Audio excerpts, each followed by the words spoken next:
Olá, Dev! Eu gostaria de te dar as boas-vindas ao nosso terceiro dia de imersão Dev. Eu estou muito feliz de ver os resultados de vocês nas redes sociais e orgulhosa do quanto vocês têm se superado a cada dia. Hoje iremos aprofundar um pouquinho mais na lógica de programação com um projeto totalmente novo para você colocar no seu portfólio. Inclusive, não esqueça de postar no seu LinkedIn, lá no Discord, para a gente também poder acompanhar o seu progresso. E não é por nada não, mas o projeto dessa aula tá muito legal. Então já pega o seu café, abre o CodePen e vamos para a terceira aula. Então eu gostaria de te dar as boas-vindas à nossa terceira aula da Imersão Dev, né? Lembrando tudo que a gente já viu nas aulas anteriores, a gente já viu sobre variáveis, a gente já viu sobre console, né? Que é aquela telinha que aparece que a gente consegue imprimir coisa com aquele console log. A gente viu sobre função, como que a gente cria aqueles blocos de código para a gente chamar quando quiser. Vimos o onClick, como que funciona, quando a gente clica em algum botão que a gente executa essas funções que a gente cria. Vimos getElementById e isso tudo a gente vai trazer para essa e para as próximas aulas aqui da imersão. Então, Gui, gostaria de contar um pouquinho aí como que vai ser o projeto dessa aula? Ô Guilherme, Rafaela, antes só queria dar parabéns para todo mundo que tá colocando no Instagram até, não tá só no Discord, tá colocando no Instagram, marcando vocês estão até recolocando nos stories os projetos mais interessantes, mais malucos. Isso é muito bacana, porque assim você incentiva a pessoa que está ao seu lado.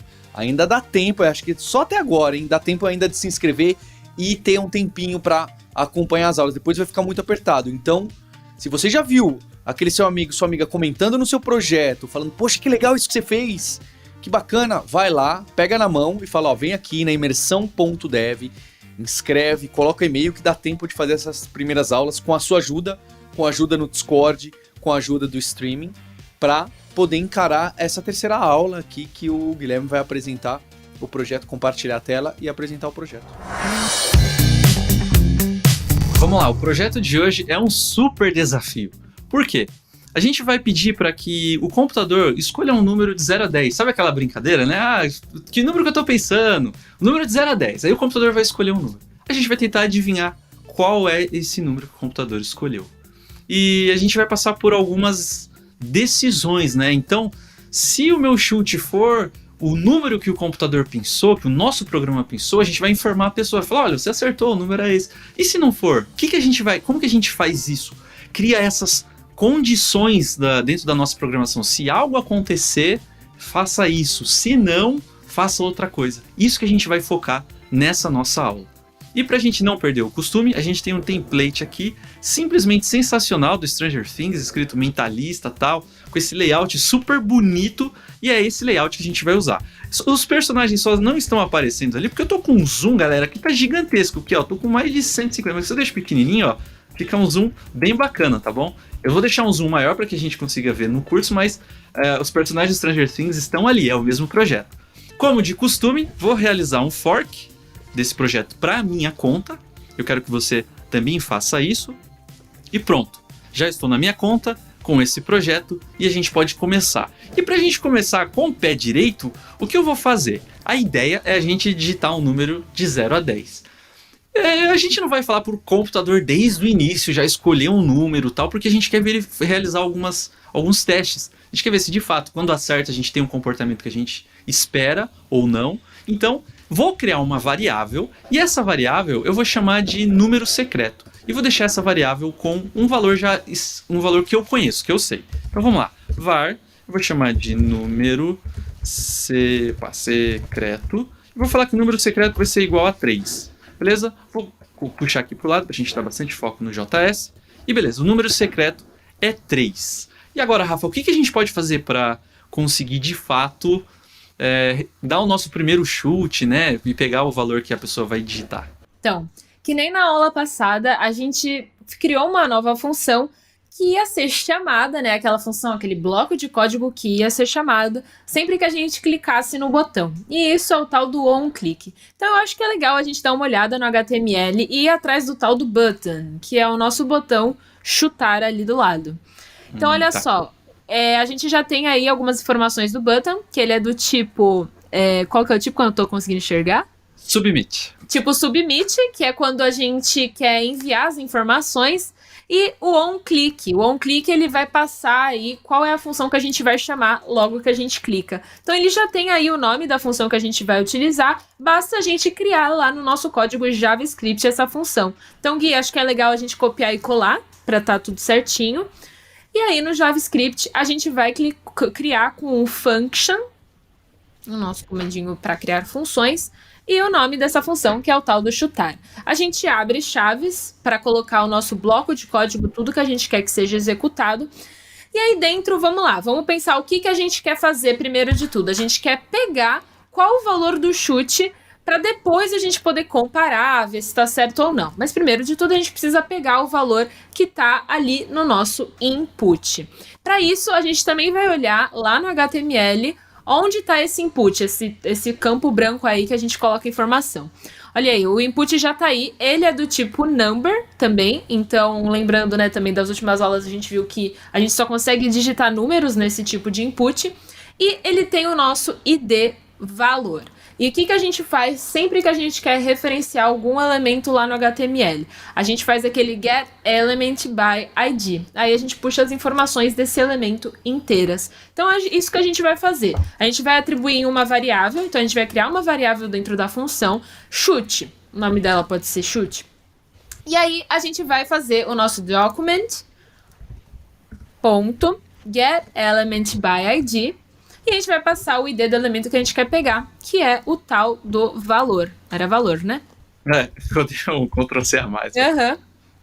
E lembrando também da aula passada, né, das aulas anteriores, quando a gente fazia esse get element by ID, ele vinha com a tag inteira do input. Então era a tag input com o type, com não sei o quê. E não é isso que a gente quer. A gente, quando quer pegar apenas o valor que foi colocado dentro do input, a gente coloca aquele ponto value. A gente na aula anterior tinha criado uma nova variável para poder pegar o get element by ID. A gente pegava a variável do get element by ID e colocava o ponto value. Mas a gente não precisa fazer isso em duas variáveis diferentes. Dessa vez a gente pode, por exemplo, já colocar nessa variável chute essa transformação. Então a gente coloca o ponto value aí no final dessa frase toda do get element by ID. Outra coisa também, né, que a gente viu na aula anterior que a gente precisa fazer sempre que a gente pega algum número dentro de um input é transformar esse número para o tipo numérico. A gente tinha visto lá no console que ele ia imprimindo com as aspas, que é aquele do tipo texto. Então, como a gente quer, por exemplo, hoje no projeto de hoje a gente quer comparar com números, a gente precisa utilizar o tipo número para ficar um pouco mais claro, um pouco mais... Vou colocar para o nosso programa que aquilo é um tipo numérico, para a gente poder fazer essas operações. Então, para isso, a gente usa aquele comandinho parse int. Dessa vez, a gente não precisa utilizar o parse float, porque não é um número decimal. A gente não vai entrar com 5.6, né? A gente vai fazer um número de 0 a 10 para tentar acertar. Então, pode ser o parse int, aí dentro mesmo. Opa, faltou o P. Vamos colocar. E aí a gente engloba com parênteses. Lembrando, gente, que cada comando que a gente está vendo, esse parseInt, por exemplo, ele aparece antes e a gente passa dentro dele todo o valor que a gente quer transformar para inteiro. Então, seria essa frase toda mesmo. Aí, por exemplo, o velho, quando a gente quer descobrir apenas o velho, a gente vai lá, coloca um ponto no final do que a gente quer descobrir, ponto velho. Então, existem diferentes formas da gente escrever alguns comandos próprios do JavaScript, que aí você vai pegando com o tempo, como a gente já viu. É na prática que vocês vão entendendo como isso tudo funciona. Mas se você vê na aula anterior, a gente já fez dessa forma. A gente, na verdade, utilizou 3 variáveis e a gente fez uma coisa para cada uma delas, mas a gente pode fazer essas 3 coisas juntas em uma variável só. Isso é legal de vocês verem, testarem e irem vendo se vocês conseguem também agregar em alguma variável coisa que vocês fizeram em outros projetos com várias. Então é bem tranquilo e bem legal. Então a gente vai vamos imprimir essa variável chute para ver qual que é o valor que a gente vai estar pegando mesmo do nosso input. No console? Console.log, isso. Vamos imprimir no console primeiro de tudo, né? Que é mais fácil pra gente já ver se tem alguma coisa errada. Vamos lá, salvei. Não vou esquecer de colocar aqui no behavior a formatação e aqui no pen details as nossas tags. Imersão dev, vírgula, Alura. E salvar esse aqui. O Paulo ficou bem feliz, né, Paulo? Vamos lá, então eu vou colocar um valor. Quer escolher, Rafa, um valor? Assim, eu tenho já o viés de eu vi qual é o número secreto, né? Então eu vou fingir que eu não vi e vou chutar o número 7. Tá bom. 7, eu dou um chutar e aparece aqui o 7. Perfeito. Então tá certo, ele já tá fora das strings, tá aparecendo como número inteiro, tudo certo. Então a próxima coisa que a gente vai fazer é o quê, Gui? Bom, a gente já tem o número secreto, a gente já tem o chute da pessoa. Agora o que a gente precisa verificar é se o chute tá certo ou se o chute tá errado, né? E a gente informar esse resultado. Vamos lá. Como que a gente verifica isso, né? O computador sozinho não sabe que o número secreto, que é 3, e o chute está aqui, que vai ter que fazer uma comparação entre eles, para saber se 3 é igual a 3. Se 3 for igual a 3, manda uma mensagem. Ele não sabe, o computador não sabe. A gente precisa mostrar para ele esses passos. Então, como uma receita de bolo que a gente vai dando um passo a passo de quais ingredientes, como que a gente faz um modo de... prepara, né, um bolo, a todas as etapas, aqui a gente vai ter que fazer a mesma coisa. Então vamos começar. A primeira coisa, eu quero verificar o quê? Eu quero verificar se, vou até escrever isso, se o chute for igual ao número secreto, aí vai acontecer alguma coisa. Eu vou falar aqui, se for igual, a pessoa acertou. Vamos pegar esse primeiro caso, acertou. Beleza? Eu escrevi aqui em português, se eu rodar isso não vai dar certo, vou até mostrar para vocês que eu vou rodar. O console vai explodir um monte de coisa, porque ele não vai entender. Então, ó, rodei isso aqui, não aconteceu nada, só que a hora que eu apertar aqui no chute... Não, nem precisei. Ele já deu aqui sintaxe erro e tal, vamos chutar mais o balde ainda. Vou colocar aqui dou chutar, pronto. Estourou mais coisa ainda, um monte, ó. Chutar não está definido, sintaxe está errada, tem erro de sintaxe, um monte de coisa e faz sentido, porque a gente escreveu tudo em português, certo? E o JavaScript tem como língua principal o idioma inglês, então vamos começar a traduzir isso daqui. O se do inglês, do português, em inglês é if. E repara que quando só eu ter alterado para if, ele já mudou a cor. Sempre que a gente tem uma condição no JavaScript, a gente vai precisar englobar toda a condição no parênteses, semelhante ao que a gente fez aqui no parseInt. A gente colocou aqui, ó, lembra que a Rafa fez, ó, vai lá, pega o elemento chamado valor, beleza. Agora pega o conteúdo desse valor, peguei o conteúdo, no final de tudo, transforma esse conteúdo inteiro. Aí ele passa aqui para a variável chute. A gente vai precisar fazer o mesmo para a nossa comparação. Eu quero verificar se o chute for igual ao número secreto, isso aqui vai ser a nossa condição. Se isso aqui for verdade, eu quero realizar alguma outra coisa. Posso mostrar num console, por exemplo, que eu acertei esse número. Beleza, mas ainda está estranho. Se eu salvar e executar esse código, ainda vai estar muito bizarro. O JavaScript não vai entender. Se o chute for igual ao número secreto, ele explodiu aqui um monte de coisa. Ele falou, olha, tem erro de sintaxe, não entendo, não sei o que é isso. Vamos lá então. Essa condição, se o chute for igual ao número secreto, vou selecionar toda ela. For igual ao número secreto, a gente consegue fazer com apenas 2 dígitos, que vai ser o igual.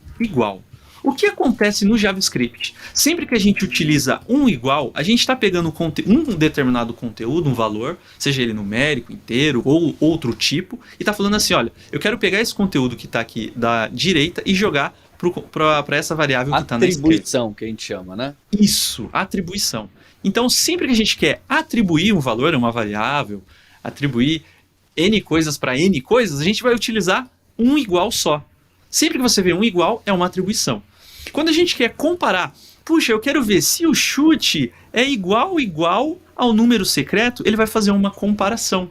E se isso aqui for verdade, o que vai acontecer? Eu quero realizar um determinado comportamento, né?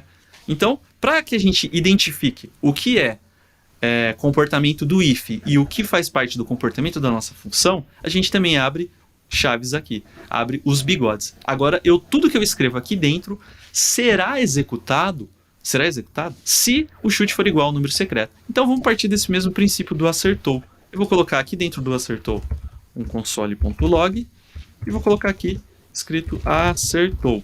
Esse igual faz realmente uma comparação. O igual único, ele faz uma atribuição. Pega quem está à direita, copia e cola para o espaço de memória, né? Para para aquele lugar da cabeça que a gente chama de variável. É bem diferente o comportamento de igual e de igual a igual. É que porque às vezes a gente vem da matemática, pode confundir e achar que basta o igual, né? Não basta, vai acontecer uma coisa meio estranha se você usar só um igual. Nesses casos de comparação mesmo de valor, a gente vai estar sempre usando o duplo igual aí, o igual igual. É bem frequente e em grande parte das linguagens é assim, né? E um detalhe também é que a gente vai deixar aqui embaixo um artigo sobre esses operadores relacionais, né? Porque não apenas você pode comparar se eles são iguais, mas também se eles são diferentes, se eles são maior que, menor que. Então a gente tem esse conteúdo aqui na Lura em formato de artigo e vocês podem ver que inclusive tem um igual, igual, igual, que tem uma ação diferente desse igual, igual. Então é legal vocês darem uma olhada. Ó, Rafa, eu confesso que eu fiquei curioso. Vamos testar isso aí depois, hein? Tá Eu bom. quero ver. Beleza. Vamos lá. O que eu vou fazer agora vai ser executar esse programa para ver se a gente consegue o comportamento que a gente espera. A gente sabe que o número secreto é 3, eu vou ser malandro e já vou colocar o 3 mesmo. Então eu vou jogar aqui pro lado, vou salvar o projeto, executar. Digite um número de 0 a 10. Vou colocar aqui o valor 3, que eu sei que é o número secreto. Quando eu dou aqui um chutar, aparece o 3 e aparece uma mensagem aqui, acertou. Vou fazer o caminho oposto agora. Eu vou salvar, não mudei nada, mas eu salvei ali, que é vício. Vou limpar aqui o console e vou colocar aqui o número 1. 1 é igual a 3? 1 é igual a 3? Não é. 1 é diferente de 3. E quando eu dou um chutar, observe que aparece 1, mas não aparece a mensagem aqui do que eu acertei. Só que não faz muito sentido, né, Rafa? Seria legal se a gente pudesse, de alguma forma, mostrar pra pessoa que ela errou. que ela errou, que quando não acertou, ela errou, né? É a lógica, né? Sim, Como que a gente pode fazer isso, Rafa? Então, além do if, né, do se a gente fizer isso, a gente vai executar tal coisa, a gente pode fazer um se não. Então, se o número secreto for igual ao número que a gente chutou, acertou. Se não, errou. Então, Beleza. esse se não do inglês é o tal do else. Else. Igualzinho o se não, é isso. Beleza. E aí o else, você não precisa colocar, tipo, se não, se for igual a não sei o que, né? Se for diferente do número secreto, não precisa. O else Tá é assim, implícito, se né? qualquer outra coisa acontecer, se não, né? Se não for igual, aí você vai executar o que tiver entre chaves. Então pode abrir as chaves pra gente colocar o nosso bloco de comandos que a gente quer que seja executado. Se a gente vai imprimir um console.log com a mensagem de errou. Beleza. Vamos testar? Vamos testar. Salvei. Executando. Maravilha. Vamos lá. Deixa eu limpar aqui o console. Vou digitar o número 1 de novo. Chutei e apareceu o erro. Vou rodar mais uma vez. Só pra gente garantir que não mudou nada aqui o comportamento do nosso programa. Dei o número 3, dei um chutar e beleza, 3 acertou. Ô Gui, uma coisa Oi. que eu percebi. Tenta entrar aí com o número 12, por exemplo. Tá. Dá um run. Deixa eu limpar aqui. Número 12. Quando eu dou um chutar, ele mostra que errou. Mas assim, a gente colocou ali em cima o digite o número de 0 a 10. Eu acho que seria interessante a gente dar um destaque pra pessoa que às vezes ela não leu essa frase e ela tá tentando chutar uns números que são fora disso. Então a gente poderia colocar uma outra condição, do tipo, se o número for igual ao número que você tá chutando, acertou. Agora, se for maior do que o número 10, né, porque não precisa ser maior do que o número 10, a gente pode mandar uma mensagem personalizada e falar pra pessoa, poxa, você deve entrar com um número de 0 a 10, né? O que você acha, Gui? Não seria Eu interessante a acho gente legal. fazer isso? E aí a gente coloca o se não no final, né? O else, você errou. Então seria dentro do 10, do 0 a 10. O que você acha da gente fazer isso? Vamos fazer. Vamos Então lá como então? que a gente faz?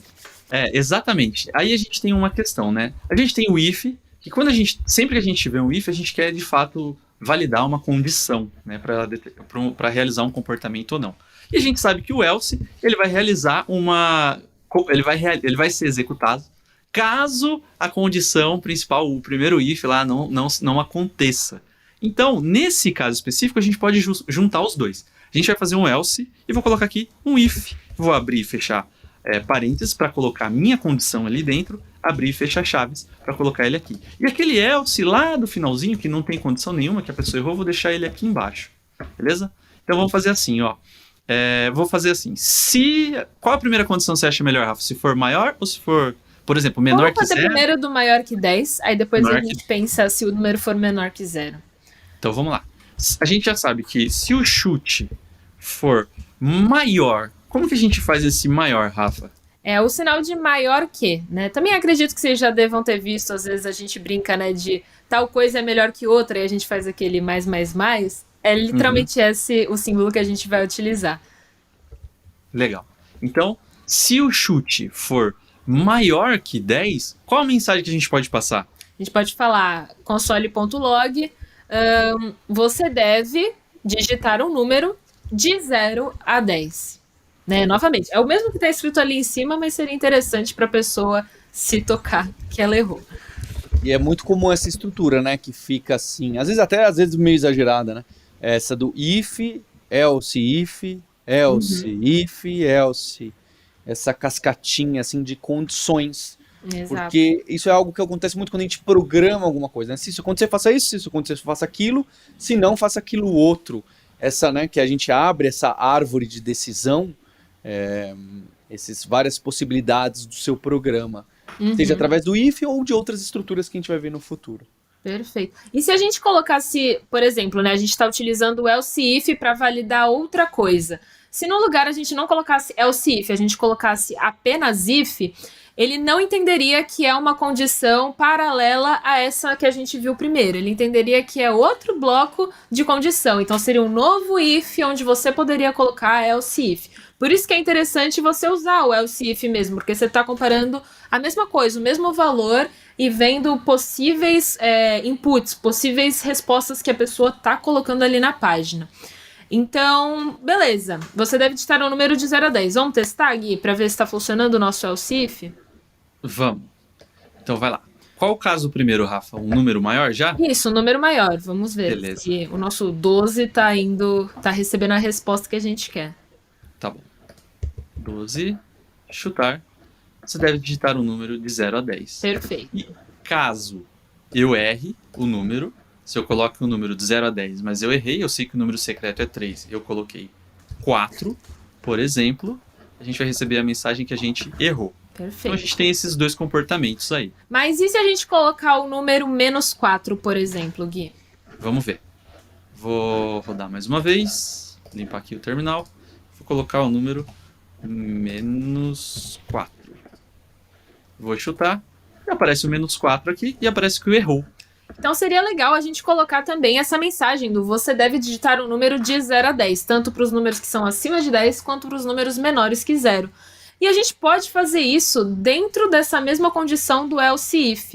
A gente pode colocar duas condições dentro de uma só, né? Então a gente pode colocar se o chute for maior que 10 ou se ele for menor que 0, a gente vai receber essa mensagem. Então esse ou, isso, exatamente.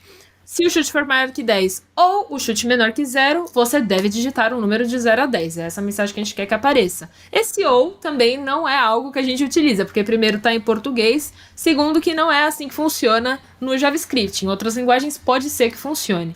Então, o que a gente usa no JavaScript são um comando de 2 barras verticais. Isso também está no artigo que a gente vai deixar aqui embaixo. Na verdade, o artigo ele tem várias tabelinhas, né, que vão mostrando essas comparações, o maior que, menor que, o ou, e várias outras coisas que é legal de você ver. Então é isso aí. Essas 2 barras verticais significam ou. Então vamos testar agora para ver se você colocando o negativo, mais que 10, vai funcionar a nossa condição.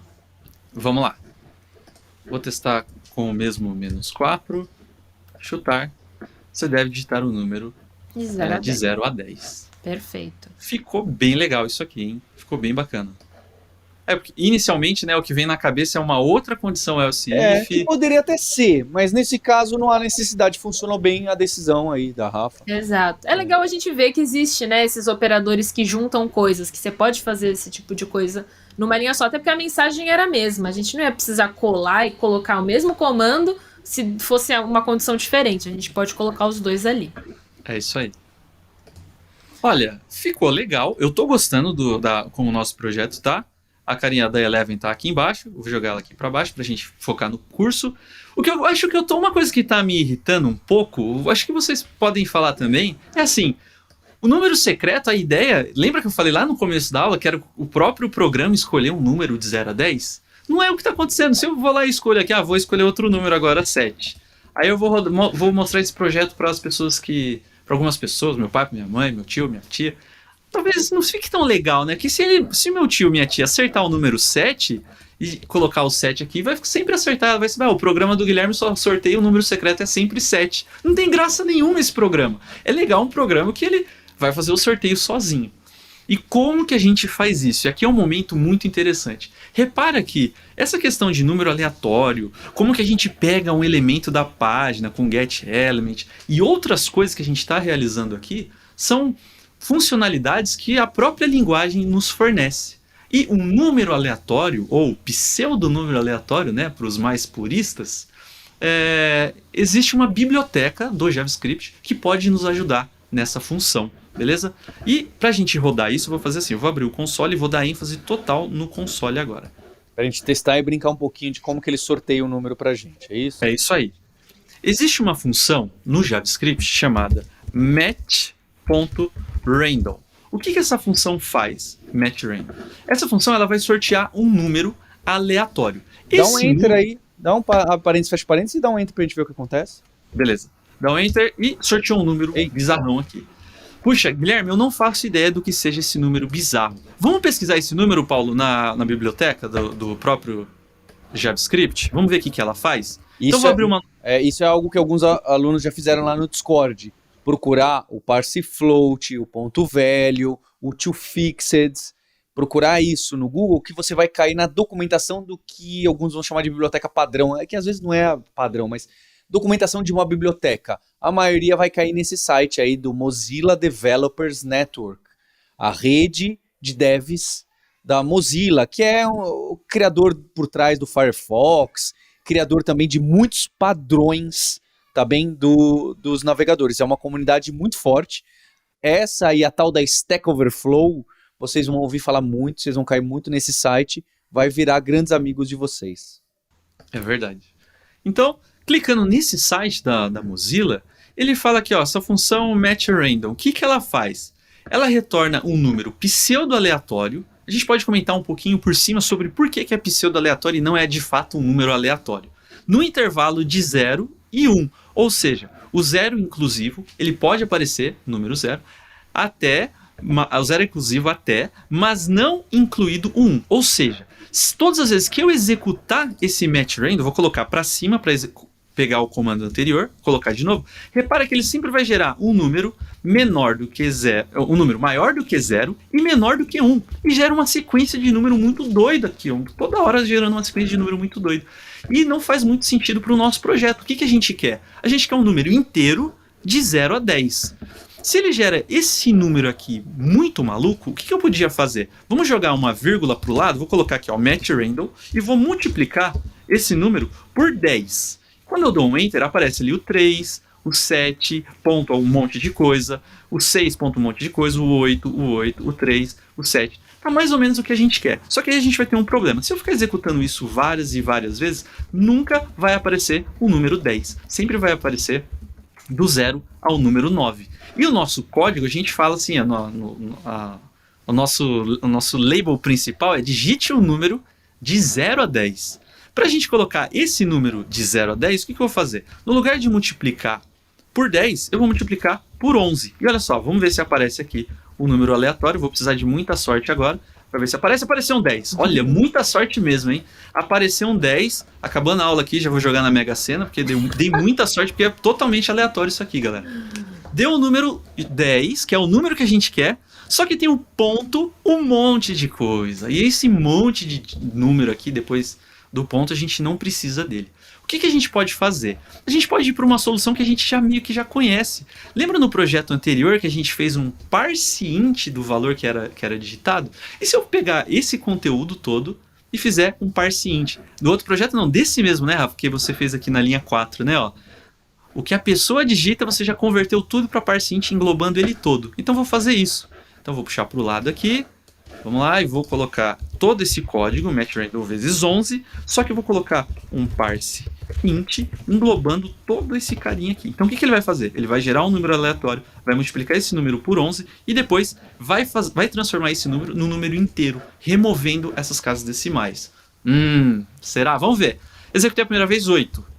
4, 4, Aê. 4, 9, 10. Se aparecesse um 0, eu ia ficar muito feliz mesmo. Que apareceu. Aê. Nossa, eu tô muito feliz. Muito feliz. Exatamente o que a gente precisa para que o nosso computador gere um número aleatório é esse código aqui. Um parse int junto com match random multiplicando por 10. Vou até copiar ele aqui também. Esse código para a gente ter certeza. E no lugar de colocar o 7, não vai ser o 7. O número aleatório sempre vai ser gerado por esse valor aqui. Beleza? Vamos testar isso daqui? Só que a gente tem um problema. Ó, eu já tô vendo um problema. Mas quando a gente testar e rodar, a gente só vai ter uma chance. E caso a gente erre, nunca vai saber qual é o número aleatório. Na verdade, Guilherme, vai dar sim para saber. Porque tem um detalhe que você fez aí no seu código, não sei se propositalmente ou não. Esse sorteio está ocorrendo fora da função chutar. Então, toda vez que a gente chutar, ele vai executar de novo. Desde que a gente não clique no run novamente, lembra que essa linha fora da função só vai ser executada quando carrega? Então, a variável, o computador vai sortear um número e vai ficar com esse número secreto na cabeça. Toda vez que a gente clicar em chutar, ele vai comparar com o que a gente digitou. Então, a gente vai poder chutar várias vezes até acertar. Boa. Vamos fazer isso então. Eu rodei ali, salvei o projeto, vou limpar aqui o terminal, vou fechar e vou rodar. Agora é a hora da verdade. Vamos descobrir quem de nós três aqui é sortudo mesmo. Cada um chuta uma vez, pode ser? Combinado. Vai lá, Rafa. Eu vou chutar o 4. Vou ver no console. Errou. Vai lá, Eu Paulo. quero 0. Errou também. Vou chutar, deixa eu ver, 0. Vou chutar 1. Chutei, errei. 7. Vai, Rafa. 7. A Rafa é a única que sabe brincar aqui, vai. 9. Eu não se lembro. O que ela chutou primeiro? Qual foi o primeiro que ela chutou? 4. Eu nem lembro mais também. 4. Quem que é agora? Eu não sei nem quem é agora. É você. Sou eu? 3. Vamos ver. Meu Errei. Deus, gente. 6. Eu tenho 2 também. 6, 2. Errou. Ah, não, gente. 8. Errou. É o 10, né? Então, O 9 já foi? já. Ué? Errou também. Peraí, Não é peraí. possível. Não, tá faltando 5. Não, Tá pera. faltando 5. Ah, o 5? 5. Era o Foi o último, 5. né? Acho que a gente Foi. Ó, chuta de novo no 5 só pra ver se funcionou aquilo que eu falei. 5 de novo. Nossa. Acertou. Tá vendo? Vamos- Ele guardou. Então, o mecanismo tá funcionando, e aí acho que aqui ficou uma lição boa para você, aluno, para você, aluna, que volta ali no código, dá mais espaço no código, Guilherme, que isso aconteceu, ele manteve o sorteio do número, porque esse número secreto foi sorteado fora da função. Inclusive, ele podia estar abaixo da função, tá? Fica aí. Se essa linha, o Guilherme e a Rafa, tivessem colocado dentro da função chutar, o que ia ser? Aí ia dar aquele problema que toda vez que alguém clica em chutar, o computador sorteia um novo número e verifica. Sorteia um novo número e verifica. Aqui não. Ele só sorteou na vez que a gente clicou no run. Só nesse momento ele sorteou. Então repara que o tal do escopo, que é onde a gente declara, onde a gente coloca cada coisa, ainda mais nesse caso que tem uma instrução, não é só a declaração de uma variável. Eu pedi para ele fazer alguma coisa, pode impactar muito a execução do seu programa. Tá bem? E é claro, podia ter deixado no console.log, né? Você errou o número, era tanto, correto? A gente vai fazer isso ainda. Rafa, eu confesso que foi muito divertido essa rodada aí. Eu também gostei. A gente falou todos os números. Humilhante. Quais eram as chances disso acontecer, né? Não, eu acho melhor. Esse daí foi até tenso. Edição, arruma isso aí, porque. Não arruma não, mostre os 10, porque realmente Mostra. funciona. Beleza. Rafa, o que a gente pode fazer agora? Alguma coisa desse projeto te preocupou ou dá pra gente melhorar? Sim, né? A imagem não, né? Aparecer na página, né? Acho que ficar abrindo o console é algo que incomoda bastante. E a gente já viu na aula anterior como que a gente consegue realmente imprimir o resultado que a gente está querendo. Então, por exemplo, a gente pode imprimir que você acertou, a gente pode imprimir que você errou, o número é tal, né? Que nem a gente já está imprimindo no console. E que nem o Paulo falou, a gente pode imprimir o número sorteado para a pessoa não ficar, né, nesse negócio de ter que acertar todos para descobrir qual que era. Então, vamos começar primeiro pegando onde a gente quer no HTML enfiar esse resultado, essa escrita, né? No HTML, a gente consegue dar uma olhada e achar, já tem aí, ó, um H2 preparado com o ID resultado. Recordando que a gente já viu, a gente consegue referenciar algum elemento no HTML com aquele getElementById. E o ID aí que a gente quer referenciar é esse resultado. A gente quer escrever o código dentro aí dessas duas tags H2. Bem aí que a gente quer que apareça a nossa mensagem de resultado. Então vamos lá no JavaScript. A gente pode colocar fora do if, né? Não precisa colocar dentro do if, mas dentro da nossa função. A gente vai referenciar, vai criar uma variável que vai ser a variável elemento, ou resultado, se você quiser também, pode ser resultado, talvez. Resultado? É, acho que elemento resultado, vai. Tá. Elemento resultado. Vai ser o getElementById, Isso. o Opa, document.getElementById, isso. e o ID é resultado lá na nossa tag H2. Beleza. Então a gente já tem essa variável elemento resultado, que é referência para o nosso H2 do HTML. Para a gente escrever alguma coisa, para a gente colocar dentro da nossa tag, tem aquele tal do inner HTML, que a gente já viu que é um negócio interno, é o que a gente quer colocar dentro da tag. Então, para isso, a gente vai colocar, ao invés dos console logs, primeiramente, a gente vai fazer esse inner HTML. Então, para isso, a gente coloca o elemento que a gente quer alterar, que é esse elemento resultado, ponto, inner HTML. E a gente vai passar a mensagem que a gente quer imprimir na nossa tela, que vai ser o você acertou, em string mesmo. Beleza. E esse console eu posso tirar? Pode tirar esse console. Tá bom. Assim como a gente também pode colocar... vamos já colocar, depois a gente testa, né, todas as coisas. Vamos alterar, vai ser o mesmo elemento que a gente vai querer alterar, mas no caso, quando for menor que 0 ou maior que 10, a gente quer mandar a mensagem, você deve digitar um número menor entre 0 e 10.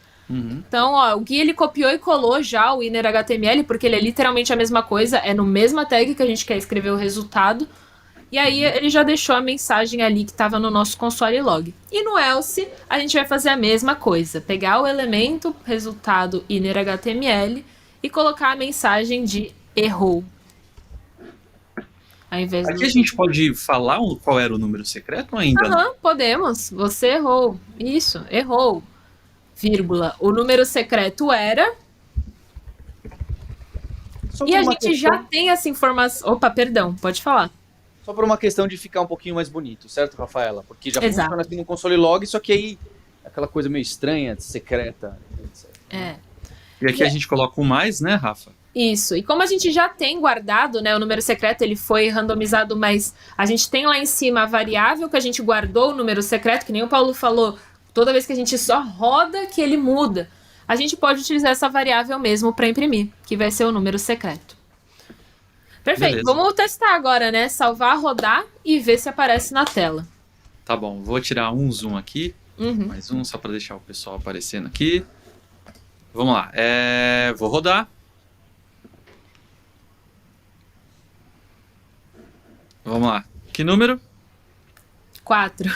4. Chutei. O número secreto era 2. Dessa forma, a gente mostrando qual era o número secreto... Fica sem graça a segunda rodada, né? Põe aí o 2, só pra ver se era mesmo. Vamos lá, o 2, chutei, você acertou. Perfeito. Tem que ficar rodando novamente. Mas você pode colocar a mensagem com o número secreto ou não. Vai do que você acha mais legal. Eu vou deixar só o errou, Aham. aí a pessoa vai tentando acertar mesmo, sabe? Combinado. Então agora a gente tem alguns desafios novamente, né, como sempre, para você fazer aí na sua casa e também tentar brincar com as pessoas que você quiser jogar esse jogo. O primeiro desafio que eu gostaria de propor é de você colocar um número de tentativas, né? A gente já viu que a pessoa pode ficar lá tentando várias vezes, que nem a gente tentou até achar lá o número 5, foram uns 10 números, mas a gente pode pensar em algo um pouquinho mais difícil para quem for jogar. Ter 3 tentativas só, por exemplo. E aí na terceira você imprime qual era o valor, para a pessoa também saber qual que era e qual que ela errou. E aí, para isso, você vai ter que aprender um negócio a mais também, que a gente vai ver nas próximas aulas, mas se você já souber do que eu tô falando, né, esse negócio de enquanto a pessoa não errar, você vai saber fazer aí. Eu acho que vai ficar bem legal. E vocês têm algum desafio para propor? Eu tenho. O meu é que na mensagem de erro, você mostre, realmente, mostrar o número secreto perde um pouco a graça. Eu quero que você mostre e fale, errou. O número secreto é maior do que o que você está achando, ou o número secreto é menor do que você está achando. Com isso, você está dando uma dica, e na próxima tentativa, a pessoa, o seu familiar, pode já ter algum embasamento para ir um pouco mais para lá, um pouco mais para cá. Inclusive, com esse tipo de dica, quem for bom mesmo pode usar até uma estratégia, né? Você tenta chutar no meio, se for menor, você pega o meio do meio.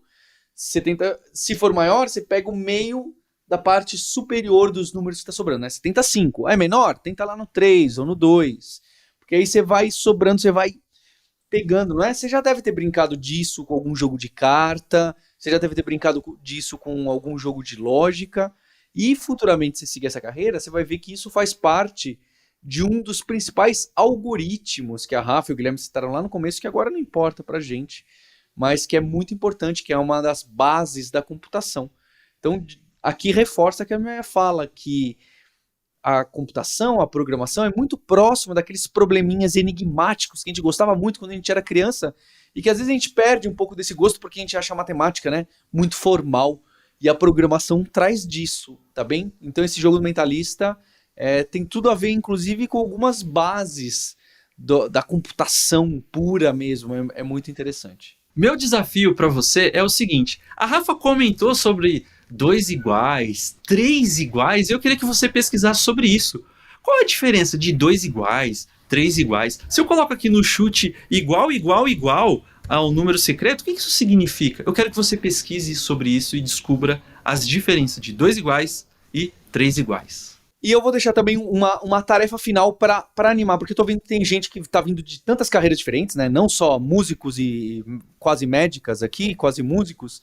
E a gente tem, né? Acho que no universo da Alura, que a gente chama de Alura Verso, a gente vai trazer mais informações sobre isso para você. A gente montou uma comunidade muito forte.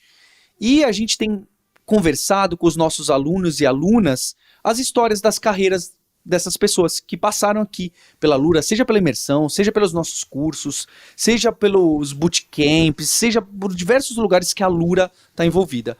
E esse podcast está gravado no YouTube e chama Scuba Dev. O Luquinhas está colocando aqui na tela para você ver essa playlist, que são conversas, 50 minutos, de 1 hora, com as pessoas que estudaram com a gente, contando como que foi importante, o que achou de legal na Alura, tem isso também, mas em especial, o que foi importante para a carreira delas, como que foi o trabalho, como foi a trajetória, quanto tempo demorou, se trabalha fora, se trabalha aqui no Brasil e etc. Tem até no Spotify. Se você pegar no Spotify e procurar aí Scuba Dev, você vai encontrar e você pode dar play e começar a ouvir os episódios e fazer cada vez mais parte desse universo da Alura, dessa comunidade forte que a gente quer criar. Como você está vendo no Discord, a gente tem essa comunidade em vários lugares. A gente tem o Discord interno da Alura, dos desafios da Alura, a gente tem no podcast, a gente tem em muitos lugares, a gente tem esses grupos de discussão e eu espero que você venha fazer parte. A gente se vê na aula amanhã. Programe, tire sua dúvida, marque a gente, faça aquele vídeo que deixa a gente orgulhoso, vai lá no LinkedIn, marca os nossos nomes, que você começa, ainda mais você que está realmente procurando emprego, é óbvio que é muito no começo, tá em 3, 4 aulas, ou mesmo depois de 10 dias, mas você começa a dar suas caras, as pessoas vão falar e ver seu histórico no LinkedIn, futuramente a gente vai ver o tal do GitHub, calma, a gente vai ver, você vai ter essa oportunidade de já criar bastante conteúdo, um portfólio e mostrar sua capacidade de raciocinar, sua capacidade de executar e de estudar. Até amanhã. Até mais, gente. Tchau, tchau.